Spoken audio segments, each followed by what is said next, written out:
Kate Valdez, o Kate Eliana Habala Sisante ipinanganak noong Agosto 21, 2000, ay isang artista at modelo mula sa Pilipinas.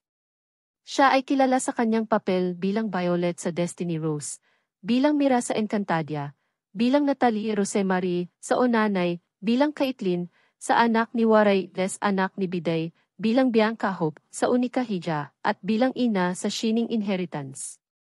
Kabataan.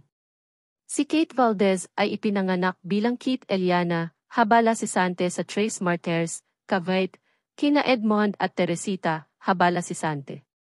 Kasalukuyan siyang nag-aaral sa Miriam College. Karera. Modeling.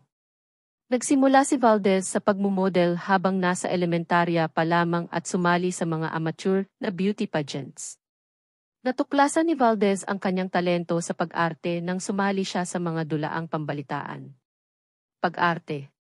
Noong 2015, pumirma si Valdez ng kontrata sa GMA Artist Center. Makikita si Valdez sa Destiny Rose bilang si Violet Vito Jacobs. Noong 2016 naging bahagi si Valdez ng 2016 na sequel ng Encantadia bilang si Mira, na orihinal na ginampanan ni Yasmin Cordy. Ang karakter ay anak ni Pirena, na ginampanan ni Glyza De Castro, at orihinal na ginampanan ni Sunshine Dizon sa orihinal na serye. Noong 2018, ginampanan ni Valdez ang masamang tauhan na si Natalie sa Onanay. Lumitaw din siya bilang protagonista sa Anak ni Waray Les Anak ni Biday bilang si Caitlyn, ang inggit at mapanirang anak ni Sosie. Lumitaw din si Valdez sa iba pang programa sa GMA Network at modelo sa TV commercial para sa iba't ibang lokal na mga tatak.